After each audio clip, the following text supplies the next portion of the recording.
I was lying on Clearwater Beach mojito in hand, completely relaxed after 6 grueling months of work. The sun was perfect, the waves were calm, but the real entertainment wasn't the ocean, it was streaming live on my phone. Over 1 to 500 miles away at my house in Maple Grove, Victoria, Harlow, recently divorced HOA president and self-proclaimed queen of the neighborhood, was screaming at my garage door, calling the cops, threatening lawsuits, and yelling at a remote control. Why? Because her Honda Civic was locked inside my garage. The same garage she had declared as unused communal space and taken over like she owned the deed. What she didn't know was that I was watching every second of her meltdown from paradise. And I was the one who had programmed the trap that was slowly locking her entire little kingdom down.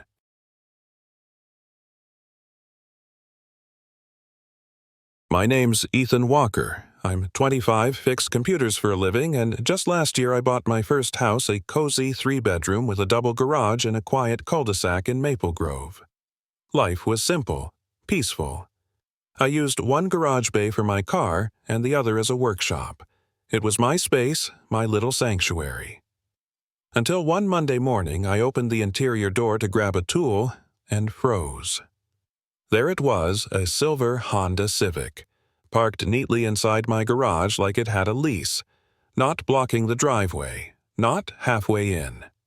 No, it was fully confidently settled in the second bay, like it belonged there. For a moment, I thought I was dreaming, but no. I was 100% awake, standing in pajama pants and slippers staring at a stranger's car in my garage. And that, unfortunately, was only the beginning. I stepped outside, trying to figure out who the Civic belonged to. Most of my neighbors were already off to work, but across the street an older woman was watering her roses. I'd seen her before, quiet, polite, but I remembered hearing that her daughter had moved back in recently. I rang the bell. The door opened just enough for a woman in her early 30s to step out. Yoga pants, wrinkled t-shirt, bedhead hair, eyes that scanned me like I was the gum stuck to her porch. "Hi, I'm Ethan, from across the street. I think your car might be in my garage." "Oh, honey," she cut me off with a smirk, folding her arms. "I'm the HOA president. I know exactly what I'm allowed to do." Her tone had the confidence of royalty. Her smirk said, "You don't matter." That's when I met Victoria Harlow, and she came ready for war. I tried to stay calm. I mean, it's still my garage, my property. She actually laughed. Loud, like I'd told the funniest joke she'd ever heard at brunch. Then, with all the smug grace of a dictator giving a TED Talk, she pulled an old garage remote from her pocket and waved it like a magic wand. This was left behind by the previous owners, she declared. Until you formally register unused space with the HOA, it qualifies as unassigned community access. I'm simply being efficient. I stared at the remote. It wasn't mine. I had both of mine inside, sitting on my kitchen counter. She had found and was now using an old remote to enter my garage. Not by mistake. Not out of confusion. This wasn't a neighborly misunderstanding. This was premeditated trespassing, with documentation she made up in her own head. Just as I was about to respond, a man from the house next door walked over. Mid-40s, kind face, eyes that looked like they hadn't seen peace in a while. "Morning, I'm Walter Griggs," he said quietly, shaking my hand. "Retired vet. Sorry you're getting the full Victoria treatment." Victoria snapped her head toward him. "Walter, this doesn't concern you." He ignored her. "Last year she made me tear down my bird bath. Said it violated HOA symmetry standards. Took me 18 years to build that." Victoria's face turned beet red. "It was an eyesore, Walter." Then she turned back to me, eyes blazing with self-righteous fury. "Ethan, I'll keep using that garage bay until you learn to participate in community living. Maybe this will finally teach you some social responsibility." She walked off, slamming her door like it was a courtroom verdict. Walter just sighed. She's been like this since the divorce.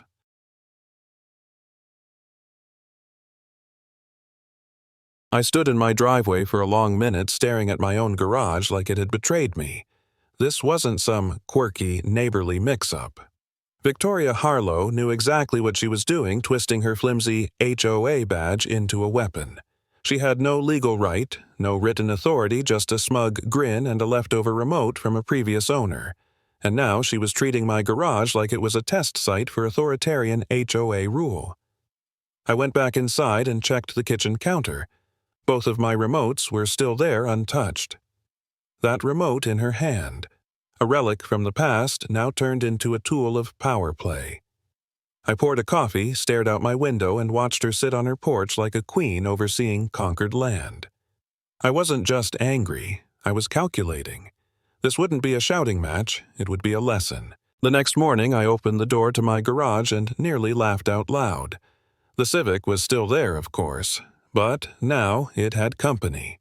On my workbench sat an empty Starbucks cup, a half-eaten muffin, and 2 wadded-up napkins like she'd claimed a damn picnic table. But it got worse. She'd left behind a folding chair, a stack of Rubbermaid containers, and I kid you not, a pink yoga mat rolled up in the corner. This wasn't just bold, it was coordinated.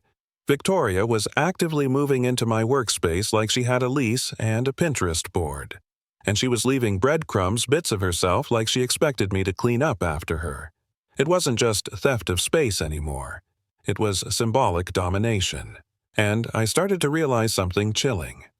She didn't think I'd fight back. She thought I couldn't. Later that day, I checked my inbox and nearly choked on my coffee. Subject line, urgent neighbor. Refuses to cooperate with HOA guidelines. Community safety at risk. From Victoria Harlow, HOA President. To every single homeowner in Maple Grove. The email painted me as some unhinged loner, hoarding resources, endangering families, and resisting basic principles of cooperative living. She accused me of aggressive behavior toward HOA leadership, and claimed I was fostering an unsafe environment for children. I read it 3 times blinking. It was bold, inventive, absolutely shamelessly fabricated. She had spun a complete fiction, laced it with pseudo-legal nonsense, and fired it at the entire neighborhood like a smear campaign airstrike. This wasn't about parking anymore. This was psychological warfare. She wanted to isolate me, turn me into a social pariah. But all she really did was light the fuse. I didn't reply to her email. Instead, I printed it. Every word, every lie. I taped the pages to my garage door line by line like an art installation titled Modern Gaslighting, a Case Study by Victoria Harlow. Above it, in black marker, HOA, President demonstrates leadership through trespassing and trash. Then I installed a 4K security camera system, full perimeter. Motion-triggered night vision capable. Not just to catch her in the act, but to build a portfolio of receipts. If Victoria wanted to go to war, I was going to hand her the battlefield with surveillance-grade clarity and timestamps. And while she was busy lobbing false accusations, I started researching something far more satisfying than confrontation control. Digital control. I'm an IT specialist. She was playing chess in the front yard. I was rewriting the rules behind the firewall. By Thursday, Victoria had stopped pretending. That afternoon, I looked out my window and saw folding chairs, 15 of them, being arranged in neat little rows inside my garage. A banner hung above my workbench, Community Improvement Workshop, led by HOA President Victoria Harlow. She'd brought snacks, handouts, even a Bluetooth speaker playing soft jazz. It was like a TED Talk from hell. Neighbors filed in, most of them looking confused but too polite to leave. One whispered, "Wait, isn't this Ethan's garage?" Martha Dean, Victoria's real estate sidekick and gossip courier, smiled and said, "Oh, he offered it. He's finally learning to share." Meanwhile, Victoria stood at my workbench. Clicking through a PowerPoint about mailbox aesthetics and shrub symmetry. I stood across the street with a cup of coffee watching the invasion unfold. She wasn't just overstepping, she was declaring occupation. The next day, someone left a folded HOA newsletter in my mailbox. Printed, glossy, and disturbingly professional. Page 2 featured an article titled Shared Spaces, Shared Responsibilities, A case study in neighborhood neglect. The case study was me. It described an unnamed resident, but with enough clues to make it obvious who hoarded a two-car garage, resisted HOA education, and endangered unity by refusing community collaboration. There was even a photo my closed garage door labeled underused space, reimagined for the common good. Victoria had turned my private property into a propaganda piece. Neighbors started acting different. Awkward smiles, quick nods. The kind of look people give you when they've read about you in an email but are too afraid to ask. It was working. She was shaping the narrative. But narratives can be flipped with the right footage, the right trap, and just the right amount of patience. That night, I wrote an email. Short, pitiful, carefully engineered. Subject: garage space. My apologies. I sent it directly to Victoria. You were right. I've clearly misunderstood what community really means. I'm leaving town for 10 days to reflect on my behavior. Please feel free to use the garage during my absence. Maybe when I return, I'll understand how shared spaces should actually work. It was bait, and she swallowed it whole. Within minutes, Victoria forwarded it to the HOA mailing list with a triumphant message, "Progress one neighbor at a time." Martha Dean came over with a bottle of wine to celebrate what they called a win for collective living. I handed Victoria a sealed envelope with 2 outdated garage remotes, neither of which would work on what I'd just installed, because while she was planning her kingdom, I was finishing the lock on her cage.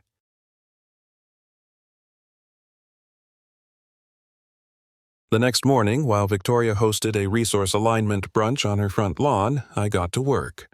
Inside my garage, I installed a high-end smart locking system with remote control encrypted override and a countdown function disguised behind the old faceplate. To the untrained eye, it looked identical to the outdated motor system. But, under the hood, it was a digital trap scheduled to lock down completely at 900 a.m. on day 7, the moment she'd be most comfortable. I programmed it to allow full access until then. Let her get settled. Let her treat it like a throne room. Then silence. No door, no exit, no excuses. As I calibrated the timer, Walter strolled over with a 6-pack. "You're really doing it," I nodded. He grinned. "This is better than cable." I smiled back. This wasn't just revenge. This was justice. Automated. That evening, I shuffled across the street like a man defeated. Shoulders low, eyes down. An envelope in hand, theatrical surrender sealed with a sigh. Victoria opened the door, already smirking as if being smug were a public service. "I just wanted to say—" "You were right," I said softly. "Maybe I haven't understood what community really means. I hope the garage serves everyone better now." She tilted her head like a benevolent dictator and purred, "Ethan, some people just need structure. I'm happy to provide it." I handed her the envelope. She didn't even look inside. "I'll take good care of it while you reflect," she added, like she was fostering a stray dog instead of occupying private property. I gave a nod, backed away like a proper failure, and turned toward home. Halfway there, I glanced at my phone. Countdown active. 6 days left. 6 days left. The next morning she arrived at dawn, a parade of purpose. I watched from my hotel balcony as Victoria and her entourage marched into my garage, arms, full voices, chipper. She pointed, commanded, placed. Martha followed, arms full of clipboards. Another neighbor hung something above my workbench. I zoomed in. A framed photo, Victoria shaking hands with the mayor at what looked like a chili cook-off. She spun around, clapped twice. "This will be our strategy hub for Phase 2. Martha looked hesitant. "Shouldn't we ask Ethan about touching his stuff?" Victoria waved her off. "He gave us a blessing. This is optimization, not invasion." Later, they gathered in lawn chairs, passing around HOA pamphlets while soft jazz played from a Bluetooth speaker. The garage door stayed open like a stage. They posed for photos. Giggled. Toasted with sparkling water. Back in Florida, I lifted my coffee. 5 days left. By day 3, Victoria wasn't occupying the garage, she was curating it. That afternoon, she hosted a garage tour complete with pre-printed name tags and HOA mints in a bowl. Here's the reorganized tool wall she beamed, pointing like she'd painted the Sistine Chapel. And over there, that's our values board. One of the neighbors squinted at a poster that read, "Unity through standards." Another just mumbled, "Didn't Ethan?" "Build all this?" Victoria smiled sharp. "Community property is community property, dear. We're just refining the vision." She handed out branded pens and mini booklets titled "Compliance is Kindness." Martha snapped photos like it was a launch event.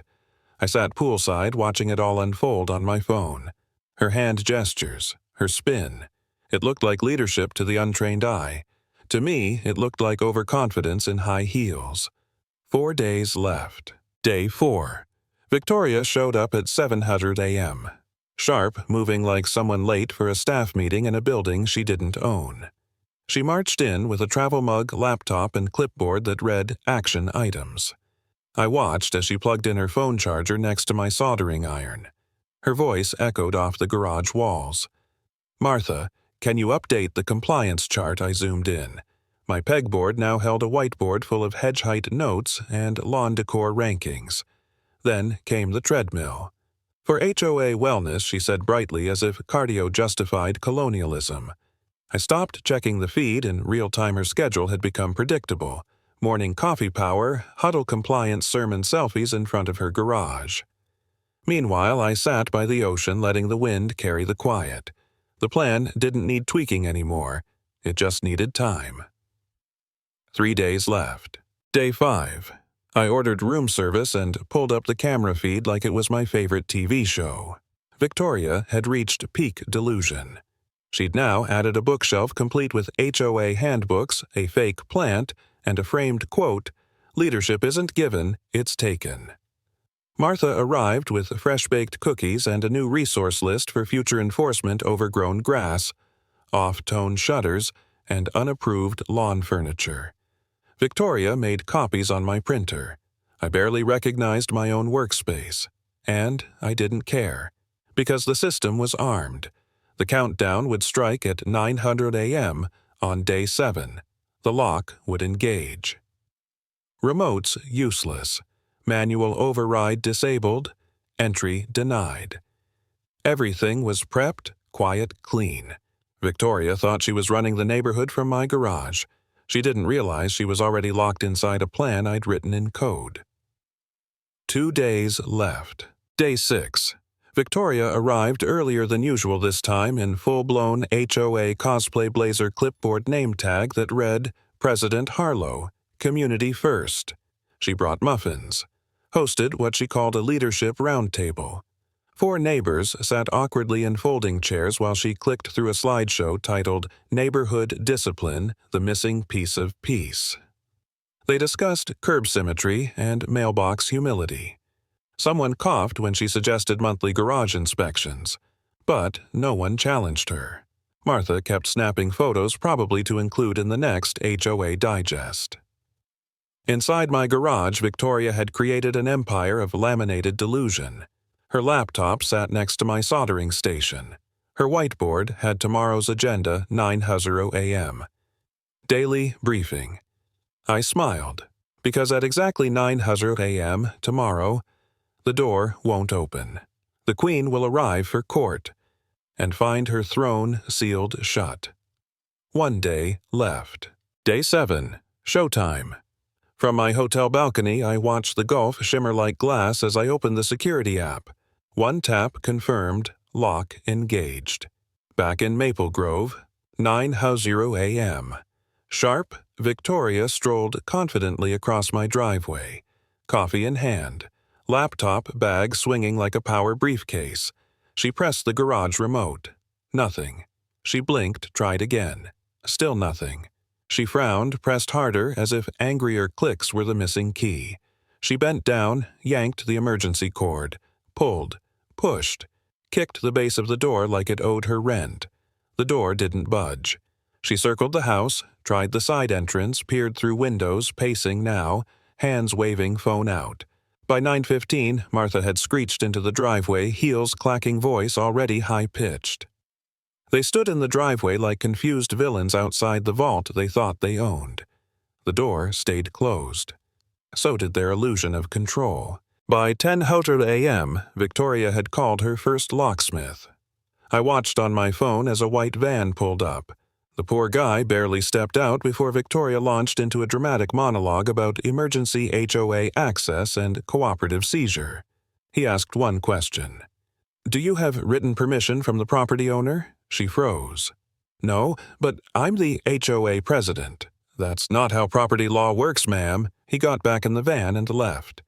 Victoria's face was priceless, a mixture of disbelief and rage like someone had unplugged her Wi-Fi during a Zoom speech. She called locksmith number 2. Same result.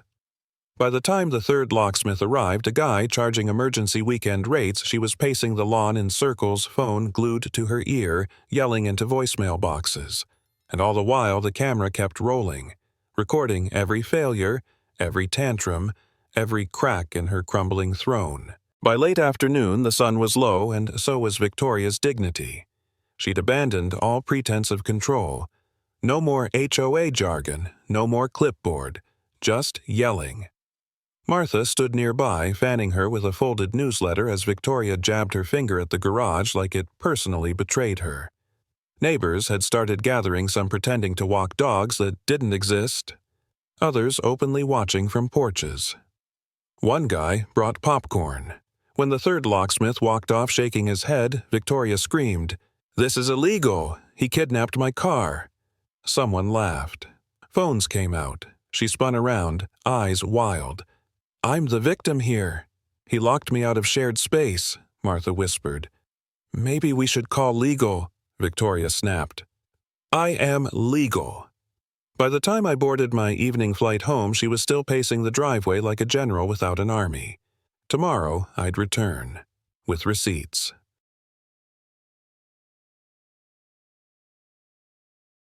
I landed at 4:00 p.m., grabbed a burger on the way home, took the scenic route, no rush. By the time I turned onto my street, the scene looked like a low-budget reality show finale. Victoria stood in my driveway, arms crossed, mascara slightly smudged. Martha hovered nearby, clutching a folder like it contained the Constitution. 3 locksmith vans had come and gone. A crowd of neighbors lingered like theater-goers awaiting Act 3. As I stepped out of my car, Victoria marched toward me. "You locked my car in. This is harassment. Illegal detainment. I've suffered emotional distress." I smiled. Calm, fresh tan, just enough airport swagger. "Hi, Victoria. Rough week." She sputtered something about lawsuits and HOA authority, gesturing frantically toward the unbothered garage door. I pulled out my phone and unlocked the screen. "Would you like me to open it?" I asked. And the crowd leaned in. Victoria blinked. "I'll only accept access after you compensate me for suffering. I've missed work, paid out of pocket. I've been traumatized." Martha chimed in. "This is cyberbullying." I didn't answer. Instead, I turned toward the side of my house and tapped my phone. The outdoor movie night screen I'd set up last summer flickered to life, now streaming live footage from my garage security system. Gasps rippled through the crowd. There was Victoria waving the stolen remote, moving in her yoga mat, throwing her HOA Renaissance party complete with cheap wine and HOA trivia night flyers. The audio played her voice loud and clear. "Community property is community property, dear." Mrs. Peterson from 2 doors down muttered, "She threw a party in his garage." Phones were up, neighbors whispering. Martha's face drained of color. Victoria took a shaky step back, and I stood silently, letting the footage speak louder than I ever could. Walter stepped forward, arms crossed, grinning like Christmas came early. "She made me rip out my bird bath," he said loudly. Said it violated avian sightline standards. "It took me 20 years to build." Mrs. Peterson raised her hand. "She fined me $200 because my garden gnome wore sunglasses." Mr. Davis added, "She reported my truck for being too masculine for our aesthetic." One by one, neighbors shared stories, whispered complaints, now turned public indictments. Victoria tried to shout over them. "These are lies. I enforced standards." But the crowd wasn't listening anymore. They were done listening. Officer Dillon, who'd been quietly observing, stepped forward. "Ma'am, entering someone's property without consent, using a remote that doesn't belong to you and storing personal items there, that's textbook trespassing." Victoria's jaw dropped. Walter smiled wider. "Oh," he added casually, "the HOA board met last night." He pulled out a folded paper. "You're officially removed as president." Victoria froze. "No, you can't. This is my community. I built this." Her voice cracked like a windshield under pressure. Walter unfolded the document with theatrical flair. Emergency vote. Unanimous. Grounds abuse of power manipulation and misappropriation of private property. Effective immediately. Neighbors clapped. Someone actually cheered. Martha stepped back like the ship was sinking and she forgot how to swim. Victoria stared at the crowd, once silent, now united, then spun toward me. "You engineered this," she hissed. I smiled. "I fix computers and systems that are broken." Her lips quivered. "I'll sue this whole neighborhood." Officer Dillon raised a brow. "On what grounds? That they stopped letting you trespass." Silence. Then, without another word, she stormed to her Civic, still parked exactly where she left it, climbed in, slammed the door, and pulled away. Martha shuffled after her like a leftover campaign flyer in the wind. The HOA dictatorship was over. 2 days later, Walter knocked on my door, practically vibrating with excitement. "You're gonna love this," he grinned. "Channel 7's coming today." Victoria called them. I blinked. "To confess?" He laughed. "No, to claim she's the victim of tech harassment." By 10 a.m., the news van rolled in. Victoria emerged now in full PR mode, blazer-pressed hair, curled fake smile, locked in. Reporter Jessica Martinez started filming. "Mrs. Harlow, you allege a neighbor used smart technology to trap you." "Yes," Victoria replied solemnly. This was cyberbullying disguised as garage maintenance. He weaponized automation. Jessica blinked. "Was the garage yours?" "Well, no, but as HOA president I had jurisdiction, and the remote left by previous owners. That makes it technically communal." 10 feet away, I handed Jessica a USB loaded with footage, emails, HOA removal records, and signed witness statements. "Would you like the real story?" I asked. Her smile said everything. Absolutely. The segment aired that night on Channel 7 under the headline, "HOA, President Accused of Power Abuse Locked Out by Her Own Ego." Clips rolled of Victoria giving garage tours, holding court at my workbench, and announcing her resource takeover. The footage was clear, the quotes damning. Jessica even interviewed Walter, Mrs. Peterson, and Mr. Davis, each sharing stories of fines, threats, and weaponized newsletters.